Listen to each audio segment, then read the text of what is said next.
अस्सलाम वालेकुम अंकल। वालेकुम अस्सलाम। क्या नाम है आपका और कहाँ से हैं?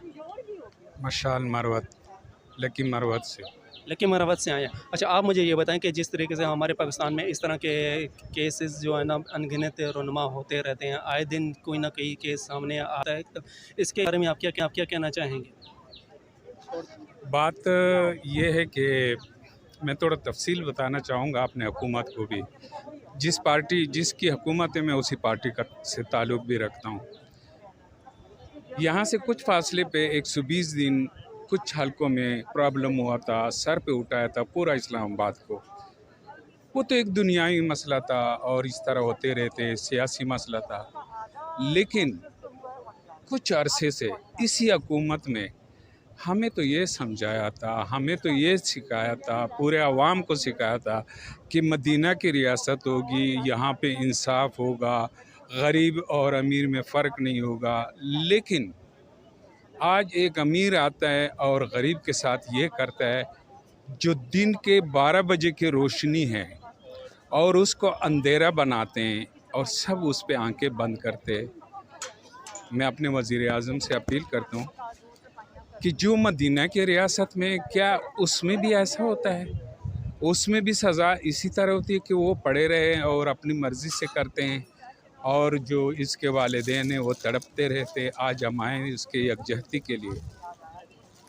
मैं स्पेशली इस हुकूमत से, ये जिसकी पार्टी से मैं भी ताल्लुक़ रखता हूँ, कि आए दिन शाम को हम देखते हैं 3 साल की बच्ची के साथ, 9 साल की बच्ची के साथ, 10 साल के बच्ची के साथ, ये क्या है?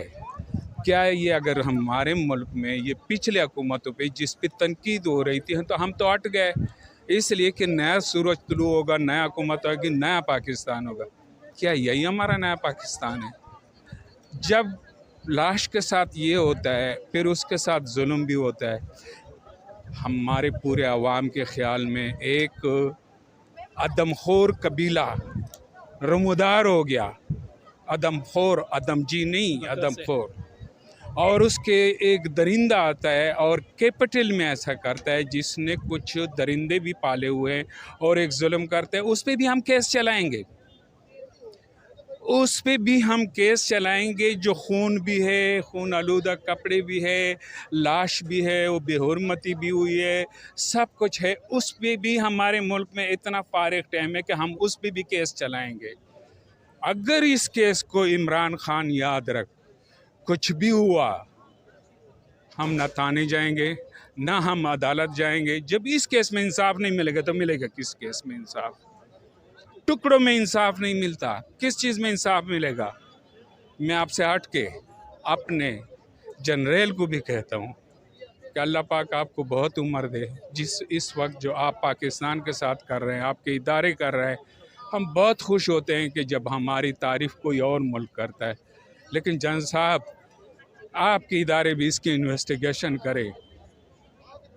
और एक आपके अलावा आपकी बहुत मेहरबानी होगी, मैं अपने इंसाफ के इदारों से भी इंसाफ की तवक्को रखता हूँ कि खुदारा ये पिछला सारा कुछ छोड़ दे, इसको इंसाफ पे मबनी कर दे।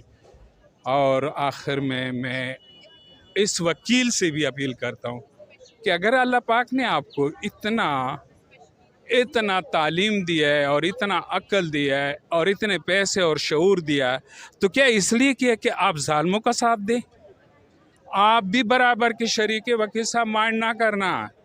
जब तक आप जालिमों के साथ रहेंगे और उसको बचाते रहेंगे, वो मैदान में आते रहेंगे, दरिंदगी करते रहेंगे और उसमें आप बराबर के शरीक होंगे। मैं आपके ख़ानदानों से भी अपील करता हूँ वकील साहब कि आप छोड़ दे, आज रात को 12 बजे ही फैसला कर दे कि मैं इस जुल्म का साथ नहीं दे रहा। तेरे पास किस चीज़ की कमी है कि तुम इसका साथ दे रहे हो? क्या ज़ाती तौर पे तुम्हें नहीं पता? क्या ज़ाती तौर पे तुम इस बात से वाकिफ़ नहीं हो कि ये क्या हुआ, कितना जुल्म हुआ? इसके लिए भी हम अच्छा अजान हो रही है, अल्लाह खैर व फजल। चलें, ठीक है, बहुत बहुत मैं शुक्रिया। एक आखिर बात कर लूँ। आखिर बात मेरी ये है कि इसके बाद तो फिर ये होगा कि हम अपने बच्चों को साथ में 4-4 गवाह भी भेजेंगे, क्योंकि हमारे आइन में ये है कि जहाँ भी जुल्म हो, कैमरा भी हो, गवाह भी हो, वरना तेरा चेहरा कुछ भी नहीं चलेगा। मतलब है कि हम 4 गवाह भी भेजेंगे कि कोई आगे जाके सड़क पे जुल्म करे ताकि गवाह मौजूद हो। अगर गवाह मौजूद नहीं हो तो वकील आएगा और उसमें से टेक्निकल पॉइंट पे 1-2 चीज़ें निकलवा देगा, कोई जाएगा नहीं, मुल्क का बेड़ा गर्क हो जाएगा, इंसाफ के तकाजे पूरे नहीं होंगे। मैं सबसे अपील करता हूँ, जो भी इदारे खुदा रहा इस केस को एक मिसाली बना दे। इतना हमारा फौज, इतना हमारा अवाम शहीद होता है, चंद जालिम लोग अगर हो जाए तो क्या हो जाएगा? कुछ भी नहीं होगा। खुदा बहुत बहुत शुक्रिया जी।